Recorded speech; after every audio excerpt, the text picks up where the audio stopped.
to our lecture on radiation. Today we are going to study thermal coefficient. क्या पढ़ने वाले हम बच्चों? Thermal coefficient. तो क्या है थर्मल कोएफिशिएंट? तो बहुत सिंपल चीज है, कोई बड़ा बात नहीं है।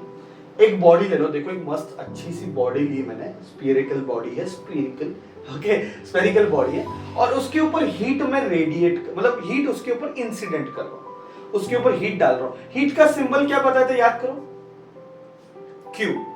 तो इसके ऊपर हीट मैंने ऐसे डाल दिया। अब बॉडी करेगी क्या इस हीट का?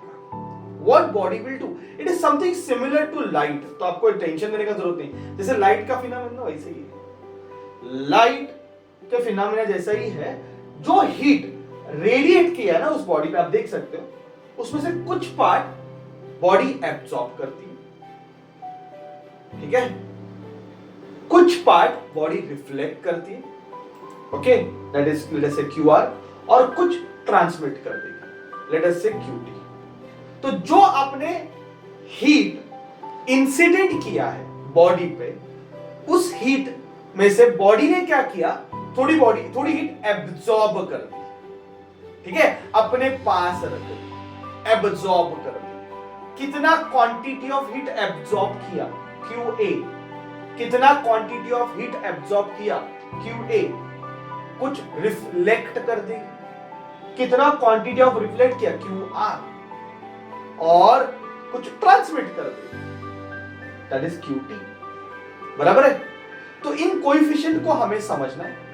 अभी मैंने ऊपर रखा, ठीक है, डायग्राम को। तो इस कोएफिशिएंट को हम समझते हैं कि भाई क्या है ये सब कोएफिशिएंट्स। तो I can simply write Q is equal to QA plus QR plus QT। Simply जो हीट इंसिडेंट किया, एब्सॉर्ब हो गया, रिफ्लेक्ट हो गया, ट्रांसमिट हो गया।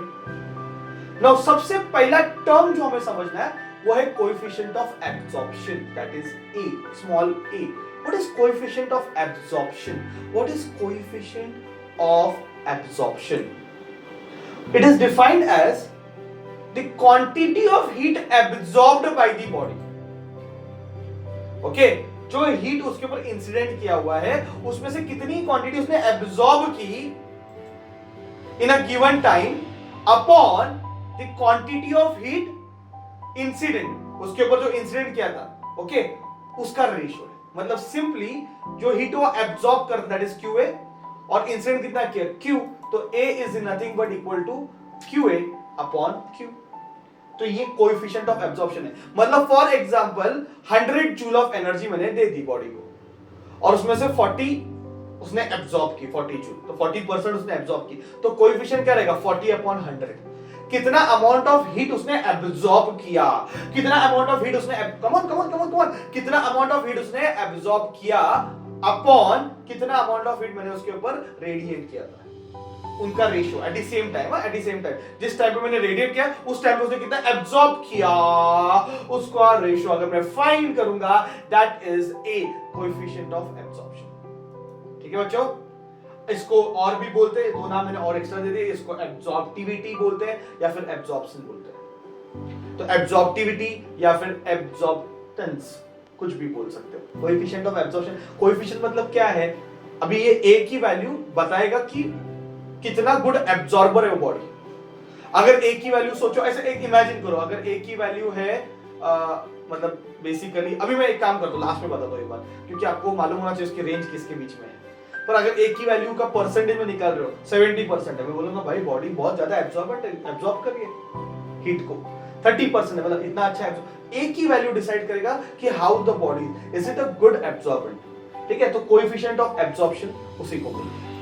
फिर बनाते हैं कोएफिशिएंट ऑफ रिफ्लेक्शन, सेम है, कितना अमाउंट ऑफ हीट रिफ्लेक्ट किया बॉडी ने, कोएफिशिएंट ऑफ रिफ्लेक्शन क्या बोलेगा, it is the quantity of the radiant energy reflected by the body, कितना अमाउंट रिफ्लेक्ट किया, okay, in a given time, जितना उसके ऊपर इंसिडेंट किया था, मतलब कितना इंसिडेंट किया उसमें उसने कितना रिफ्लेक्ट कर दिया, उनका रेशियो निकालेंगे। तो इसका सिंबल स्मॉल r रख देते, it is simply QR upon Q।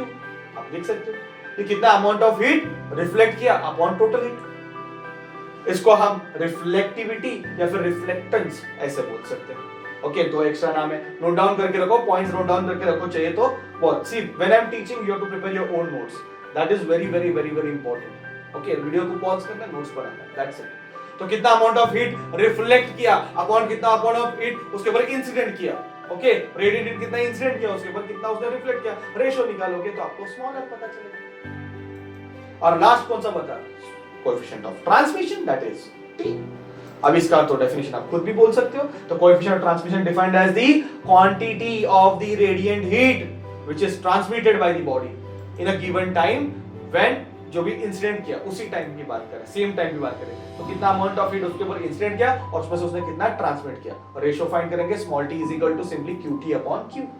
तो ये तीन बहुत important definition, small a qa upon q, small r qr upon q, small t qt upon q, बहुत बहुत बहुत इंपॉर्टेंट, ठीक है। बहुत अच्छे से आप ये दिमाग में डालो, क्योंकि ये लगने वाले पूरे चैप्टर में लगने वाले रेडिएशन के ए आर टी आते रहेगा। तो ए मतलब क्या है, मतलब बताएगा कि कितना बॉडी एब्जॉर्ब कर सकती है, उसकी औकात बताएगा ऑब्जर्वेशन। आर मतलब क्या, मुझे बताएगा कि बॉडी की औकात कितनी है रिफ्लेक्ट करने की और ट्रांसमिट करने की कितनी औकात है। ये तीनों चीज हमें पता चलेगी, ए आर और टी। कितना अमाउंट ऑफ हीट एब्जॉर्ब करता है वो ए से पता चलेगा, कितना रिफ्लेक्ट कर सकता है, कितना मतलब is it a good reflector, is it a good absorber, ये बॉडी का नेचर अपने को पता चलेगा ये ए आर और टी की वैल्यूज जब हम देखेंगे तो चलो तीनों फॉर्मूला को साथ में लाते हैं।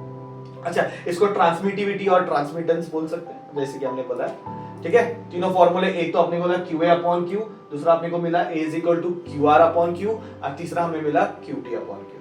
अभी ये जो इक्वेशन मैंने वहां पे स्टार्टिंग में लिखा था Q is equal to QA plus QR plus QT, इसको हम क्या करते हैं, Q से डिवाइड कर देते, दोनों बाजू कर देते ना, dividing Q on both the side, दोनों बाजू Q से डिवाइड कर दिया, तो सिचुएशन कुछ ऐसे बन गई बच्चों, है कि नहीं। अब मैं पार्शियल डिवीजन करता हूं, हर एक के नीचे Q लेके जाऊंगा, तो Q upon Q, Q cancel, answer कितना आएगा 1 में लिखते हैं, तो QA upon Q plus QR upon Q plus QT upon Q, है ना। Q कैंसिल कर दो, आंसर 1 आएगा। अच्छा, QA अपॉन Q क्या है, A है, देखो, है ना। QA अपॉन Q को क्या लिख सकते हैं, A। QR अपॉन Q को क्या लिख सकते हैं, R, और QR अपॉन Q को क्या लिख सकते हैं, R, और QT अपॉन Q को क्या लिख सकते हैं, T। तो भाई बन गया फॉर्मूला, बहुत important, A plus R plus T is equal to 1। तो इसका वैल्यू 1 से ज्यादा नहीं होने वाला, मतलब A, R और T की वैल्यू पॉइंट में होने वाली है, याद रखो ये बात। तो ये बहुत इंपॉर्टेंट रिलेशन है, A plus R plus T is equal to 1। और देखो मैंने कहां से लेके आया, ठीक है। तो एग्जाम में बहुत सिंपल क्वेश्चन पूछ सकते हैं, show that A plus R plus T is equal to 1, एक मार्क के लिए। तो इतना लिखना है जितना बोर्ड पे चाहिए, तो लिख के लो, show that A plus R plus T। नीचे डिस्क्रिप्शन में भले आंसर्स है, क्वेश्चन दिए हुए, पर ये लिखना बहुत जरूरी है बोर्ड पर से, ठीक है। कुछ भी आ सकता है या फिर सिर्फ डेफिनेशन भी पूछ सकते हैं। I hope this topic is very simple, what is A, what is R, what is T, ठीक है। Coefficient of absorption A, coefficient of reflection R, coefficient of transmission T। मेरे साथ बोल, come on, coefficient of absorption A, coefficient of reflection R, coefficient of transmission T। और तीनों में क्या relation है, A plus R plus T is equal to 1। Come on, A plus R plus T is equal to 1। याद रहेगा बच्चों लोग, ठीक है। Thank you very much.